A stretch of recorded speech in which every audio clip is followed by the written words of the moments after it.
Well, hello friends and welcome back to my channel. I'm Renee and it is late at night and I've got tomatoes, beautiful tomatoes that I have picked out of my garden that I need to get these cooked up. Now these are the ones I'm just simply going to turn these into tomato sauce and that's it. But I want these to cook slow and low overnight so that it thickens up because I want a nice thick beautiful sauce. So we're just going to cut these in half, these little ones. I got a lot of little ones. And we'll get these all cut. I'm going to get them started tonight. I will season them tomorrow, and before I get them canned up. And they'll be wonderful on my shelf. But tomorrow, I have to do this in the morning because tomorrow around noon, my daughter will be here and she is bringing another 2 bushels of tomatoes so that we can make more stewed tomatoes for her. And I think that'll do her because we did 42 quarts the other day and I took half of them. So she's got about 20 quarts from that day. And I think with 2 bushel, we'll get 60, 70, we might even get 80 quarts because we got 42 quarts out of one. We might get about another 80 bushel tomorrow or 80 quarts tomorrow. So that'll do her. That's what I said before. All I need to do is about 80 more quart and she'll be good. So it'll be good. She'll have about 100 quarts for the winter for her pantry and that'll be wonderful. Now these are already washed up and some of them I washed and they still got the little greens on them, but most of them are okay. Let's cut these real quick. See, some of them have the green still on them. These small tomatoes, they make the nicest tomato sauce ever. You know, the Italian sauce is made with the cherry tomatoes. So these are a breed of cherry tomatoes. So these will be good. These will be good. And I don't peel them because the peelings, I grind them. And in my experience of doing this, if I leave the skins on, it helps to thicken the sauce. So I don't peel these. I just wash them and cut them up and cook them down. Season them up and put them in the jars. I have told you many times when I use my own tomato sauce that I don't need to, in a dish like lasagna and that, I don't have to season the sauce anymore because it's already seasoned. That's what I like. And I give it a basic seasoning so that it would be good for just about any dish. In other words, I won't be obligated to one dish with my spaghetti or my tomato sauce. So that's what makes it nice. All right, I got almost all of these here. These are going to be wonderful. I got a bunch more of these in my garden. So as I pick these, it'll make a smaller pan. I don't know if I'm going to need a bigger pan or not. I'll be up for a little bit to make sure that they start cooking down okay. I'm going to do it real low and real slow so that it doesn't burn, and I'll watch it real good through the night. I don't know what it was. I'll watch it real good through the night because I'm up several times a night. I'm afraid I might need to get my bigger pan out. That's okay if I need to.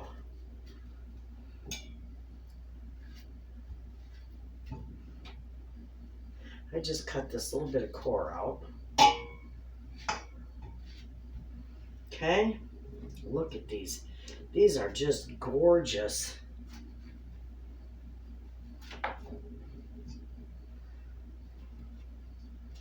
Got that piece. And then I got this little bottom piece. And this will be a beautiful tomato. That's a juicy one.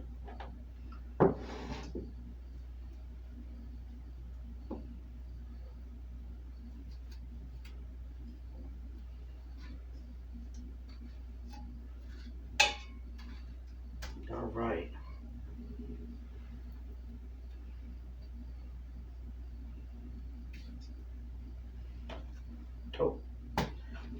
isn't good. I didn't think I grew San Marzanos. I love San Marzanos. But for some reason I thought I got them mixed up and I wound up not growing any. I even put the little yellow ones in there. But I found out front, I've got two, let me see if I can find my core in here. I've got two beautiful San Marzano tomato plants out there. And they're starting to ripen up. No, they don't have a lot of tomatoes on them. But I don't think I'm going to be able to find this. I got it. I'm going to use this and take these cores out of these bigger ones. So, you know, as I was saying, I found two of my San Marzano plants out there. And they're wonderful, but there's not a whole lot on them. I just must not have been paying attention because I thought I had planted quite a few of those plants. Those are what I love to use for my tomato sauce and my spaghetti sauce, my pizza sauce. I'm going to be making some pizza sauce because we're going to need it. And I love, even though I make a lot of it with tomato paste, it's still nice to make some homemade.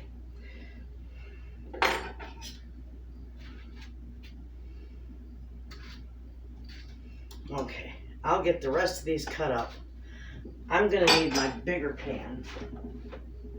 Definitely.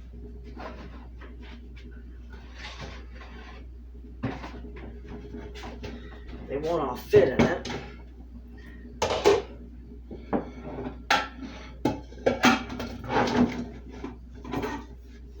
All right. Okay. Perfect.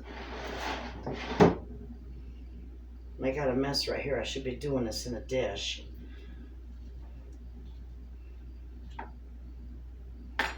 And I'll get one.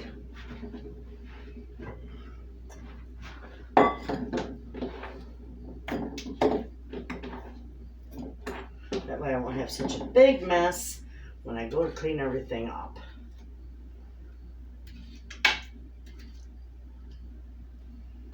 These tomatoes right here, these yellow and red tomatoes, they are so flavorful. They're just beautiful.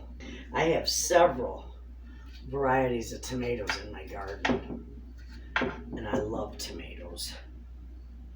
And every year I make my own sauce, my own stewed tomatoes, my own everything. Last year, salsa, except last year I ran out of salsa, and I was kicking myself for not making more. So this year, we're even going to make some extra salsa. I'll bring you along for all that. I make my salsa mild. I don't like it spicy. Maybe just a little bit of zing, but not, you know, not real spicy. I'm more of a mild kind of gal. When we were in Texas, when we were driving semi, oh my gosh, the hot wings in Texas are fantastic. I don't know if they were habanero or what they were, but we used to eat them like crazy. And I'd always have mine with blue cheese dressing. You know, it's the dressing that cuts some of that heat. And when you're able to cut that heat out of it, oh my gosh, it's got such wonderful flavor. But we used to eat those an awful lot when we were in Texas. And we spent a lot of time in Texas hauling produce. We just got a couple more left here to do, and we'll have these all cut up. I love these ones. They're like sweet.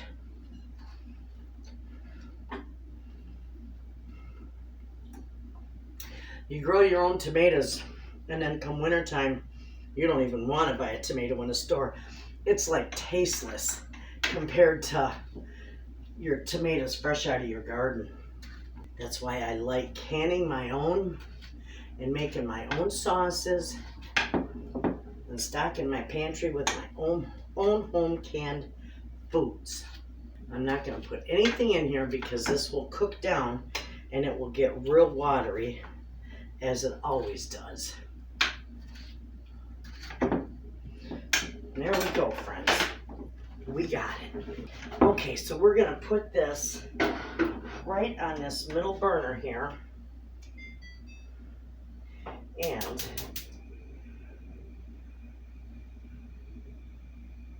we're not going to turn it up too high, but I'm going to be up long enough for that to start cooking down, and then I'll check it periodically throughout the night. But this is just going to cook down. You guys have a good night, and I'll see you in the morning, and we'll can that up. Well, good morning, friends. This has cooked down quite a bit from last night. Remember, this was full. Take a look in there. It looks absolutely beautiful. Now I'm going to grind it up today. And then I'm going to jar it up, and I'm going to season each jar. Easiest way to do it. All right, so what I got here is my little immersion blender, which does fabulous with this. So let's see here. There we go. All right. I have to unplug this light, which is okay. You'll still be able to see. And we're just going to grind this down, and I'll show you when it's done. See, we just grind it like so until it's all into a sauce. Okay? So we're going to finish this up. That's why I don't peel it, because those peelings actually help to thicken this up. Now, you know, friends, you don't have to do this the way I am. You can run your tomatoes through a food mill and get rid of the seeds and the skin, and then have some real smooth tomato sauce. I don't mind the skin and the seeds. I grind it all up. All right. I think that's pretty good. I'm going to turn the light back on so I can see in my pan real good. Make sure I got it all ground up nicely. And oh yes, it looks good. Okay, this is perfect. All right. I got some hot jars in my dishwasher. Let's bottle this up. Okay, friends. This is easy when you got this little bit to do. Now I'm going to show you. Each of my jars, you can see that. I'm going to season them. And I've got Italian seasoning. I'm going to put a teaspoon of that in the jar. And I'm also going to put a teaspoon of my garlic, salt, and pepper. My house blend. I'm going to put a teaspoon of each of those in that jar. And that's all I'm going to season it with, because that's just a basic seasoning. I'm going to fill these jars up.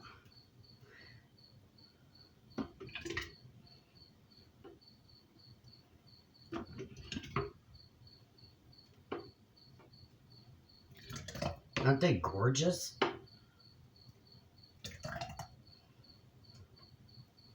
I'm going to do about a 1/4 inch headspace. And just a little bit more. Okay. That's it. Okay. I'll put that on the next jar. I got a wet napkin or a wet paper towel. And I am just going to wipe that rim down. Put that lid on. Make sure it's finger tight. And look how beautiful that looks. Gorgeous.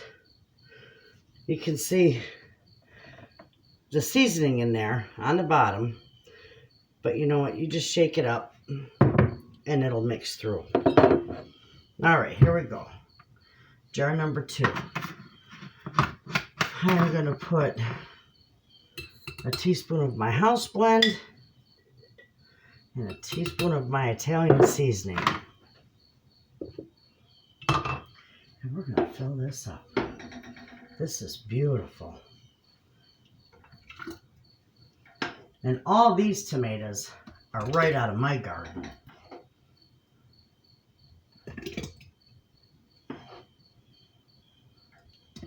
I don't need a whole lot of sauce to replenish, but I'll wind up with about, I say maybe another 20 jars of these total with all my own tomatoes in my garden. And that'll be it. That'll be a good amount. I'll wipe this down.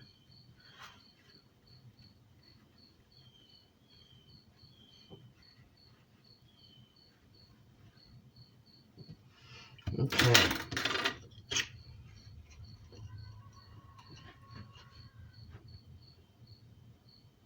I'm looking at that. I'm seeing an air bubble in there. I'm going to debubble this. I don't think the other one, I didn't see it on the other one. So, I guess it won't hurt to give that a little mix. I don't see any on the other one, so I'm not going to worry about it. That one's good. That was just this one. All right. Let me wipe that one more time. Just for good measure.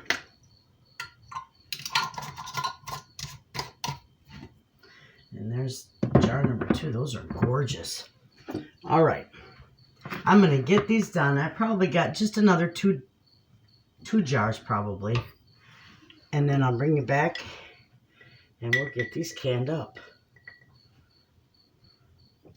Also, friends, I forgot, I'm water bathing these. I have to open these back up.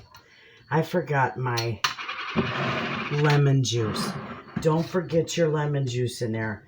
Okay, to these jars, I'm going to add a tablespoon, 2 tablespoons of lemon juice. And then you know that it's going to be safely water bathed.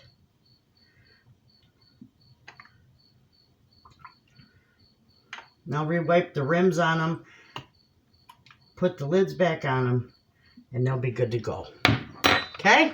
So I'm going to get these done, and I'll bring you back when we get ready to can them. Okay, friends. Because the canner is cold and the jars are hot, we're going to turn this on. Come on. Oh, wrong one. There we go. We're going to turn this on and let this get heated up so that we put those jars in, there won't be thermal shock.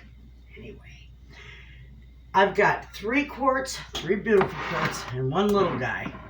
So the pint jar, well, he's just going to ride with the big dogs today in the canner. They've got a can for 40 minutes in a water bath.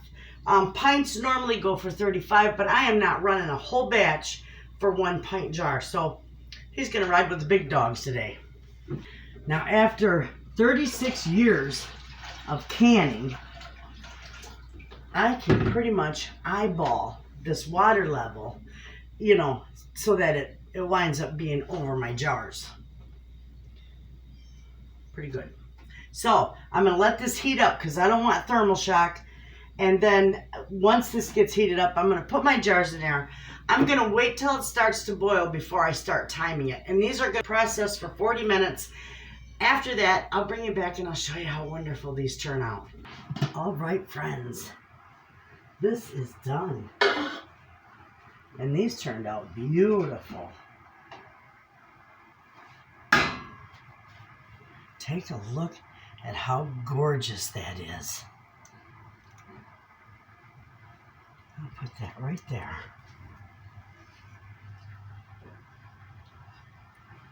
Beautiful.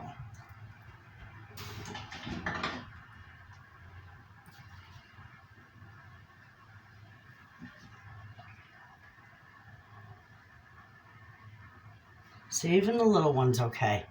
It's just floating on the bottom a little bit because that's what happens.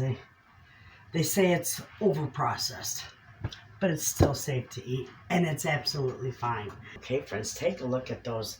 Those are gorgeous. And even the one that processed an extra 5 minutes is absolutely fine. And when they cool, I'll give them a little shake and disperse all that spice. Wash them up, label them, get them in my pantry, and they are good.